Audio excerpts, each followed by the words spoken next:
Welcome to our first instructional video on Europe in Flames 44, and it's a World War II scenario game.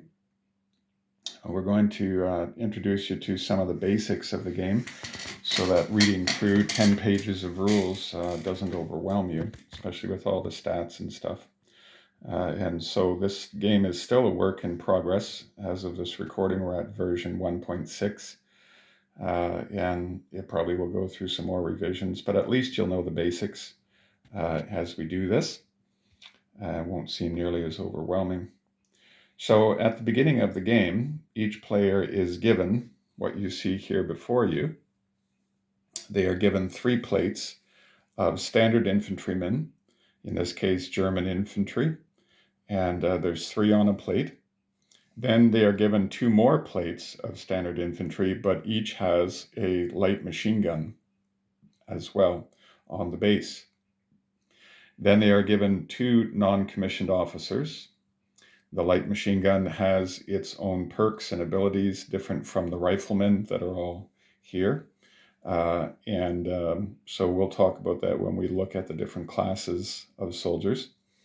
Then we have 2 non-commissioned officers. They have their own perks and abilities, and they play an important role. And then we have a commissioned or a commanding officer with a radio man, and they also have their own perks and abilities as well. So each player is given this to begin with. When normally have 4 people playing, I function as the game master, and so each player starts off with this. But then they are also given 1 perk card to begin with.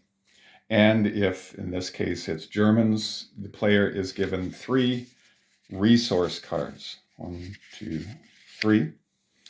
And these resource cards here beef up the men that they have. There can be all kinds of different variety here of resources. So this player can get a heavy mortar, a Panzerschreck, which is a bazooka, basically an American bazooka, and a supply truck. Now, when the player has these 3 cards, he's only allowed to choose 2 of them, and his teammate faces the same thing as well. And so he's going to, each one of these has their own strengths and supports. Supply truck is actually very, very important. It can transport men. It can be a supply truck that gives ammunition resupplies for field artillery units, anti-tank units, tanks, light armored vehicles, and so on. Obviously, the Panzerschreck is anti-armor. And then the mortar, because it's a heavy mortar, it costs you quite a few credits to, and we'll talk about credits in just a moment, quite a few credits to fire it and to maneuver it as well. But it can be used against men, it can be used against armor, so it's quite an important piece. The player has to choose 2 out of the 3 cards as to what they're going to use. And so since these are 2 explosives used against infantry, this is used against infantry and armor, this is used strictly against armor, I would choose to turn in this particular resource card and keep these 2. And the player would give me their 2 cards, and then I would give them the 2 resources, a heavy mortar crew and a supply truck. And then their teammate would do likewise. The perk cards, each player gets 3 credits to spend when it's their turn. And they can actually say pass when it's their turn, and they would then have 6 credits to spend. Now, part of those 6 credits can be used to move pieces, to move vehicles, to fire weapons, is generally what the credits are used for, is for moving pieces and or firing weapons. And if it's a heavy weapon, like a field anti-tank gun, then it's going to be 2 credits. For the light machine gunner to fire his light machine gun, it's 2 credits. And we have corresponding dice that function with that as well. But suppose he wants to use only 3 of his 6 credits to fire and maneuver. But he also could say, I would like a perks card, please.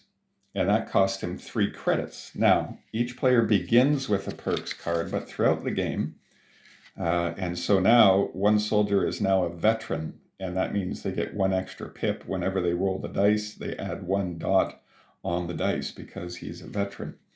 And so we have gold tokens. Let's say that I chose this player here to be the veteran on the plate. Actually, it would make more sense to make a light machine gunner a veteran, because then his weapon becomes even more powerful. But I would place a little gold token on the base so that everyone knows somebody on this base has some kind of special perk. And it can be any number of perks, since we have a pile of perks to choose from. So the opposing team knows, someone on here is special. We don't know why, but we know that they're special because there's a gold token on this base.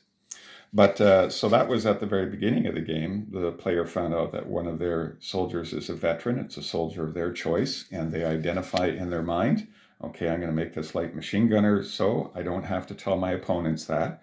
But he does have to place a gold token on the base, signifying someone on that base has special abilities. But let's say he continues on, and throughout the evening, and he says, he looks at me and he says, I got 6 credits. I want to spend 3 credits on a perks card. And so I randomly draw from the pile, and I give him a perk. And this perk is 1 airplane strafing run. And they get to use the purple die, which is this die. It is the most powerful of the die. It is not a standard D6. I had these, or some of the guys on Wednesday Night Crew had these made for me. I had made some old wooden ones out of cubes, wooden cubes, and they went and paid a company to make some professional ones for me. This has a blank, which counts always as a miss. It has 2 4s, 2 5s, and a 6 on it. And that is the kind of damage that the weapon does. And if it's fighting other armor, as we'll talk about later, then that's the amount of damage done to that armor. But we'll talk about that later. So in this case, the player gets to use this perk anytime they want during the game at a very crucial strategic moment. They decide to do an airplane strafing run and use the most powerful of dies. And that is a perk that they get to enjoy. The other 2 die, basically our dies go up incrementally from weak, medium to strong. And the purple one is used rarely. It's used in certain cases, certain vehicles, but it is used rarely. These are the 2 most common dice that are used. The red one has a blank, 2 1s, 2 2s, and a 3 on it.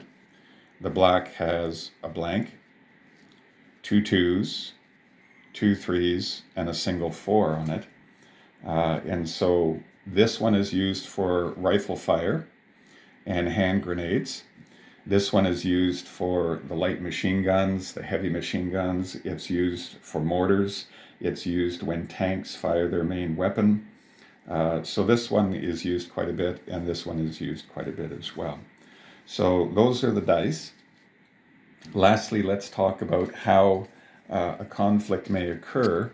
Let's say this plate here sees a plate over by the car there.